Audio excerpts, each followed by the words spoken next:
بھائیوں، اگر ہم صحابہ کی سیرت کو من کل الوجوہ نہ اپنا سکیں تو اپنے ذہن میں تو قبول کر لیں کہ وہ صحیح تھے، ان میں تو کیڑے تو نہ نکالیں۔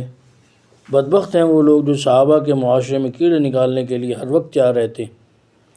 ہمارے دین اور عقیدے کا تقاضا ہے کہ حضور صلی اللہ علیہ وسلم کے تمام صحابہ کو حق پر سمجھیں۔ اصحابی کالنجوم بأیہم اقتدیتم اہتدیتم، میرے صحابہ ستاروں کی مانند ہیں، ان میں سے جس کی پیروی کرو گے ہدایت پاؤ گے۔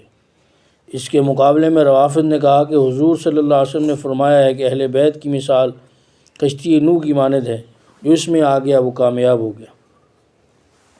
حضرت مجدد صاحب رحمۃ اللہ علیہ نے اپنے مکتوبات میں تحریر فرمایا کہ بے شک اہل بیت کشتی نوح کی مانند ہے، لیکن یاد رہے کہ کشتی اپنی رہنمائی کے لیے ستاروں کی محتاج ہے۔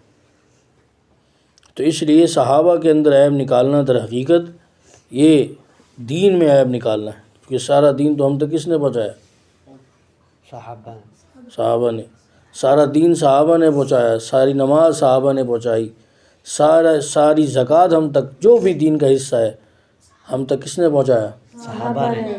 لیکن اگر ہم عیب نکالیں صحابہ میں تو اس کا معنی ہے کہ ہم دین میں عیب نکال رہے ہیں، اور ہمارا دین نقص و عیب سے پاک ہے۔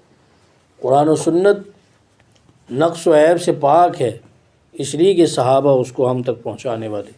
صحابہ میں عیب نکالنا در حقیقت کس میں عیب نکالنا؟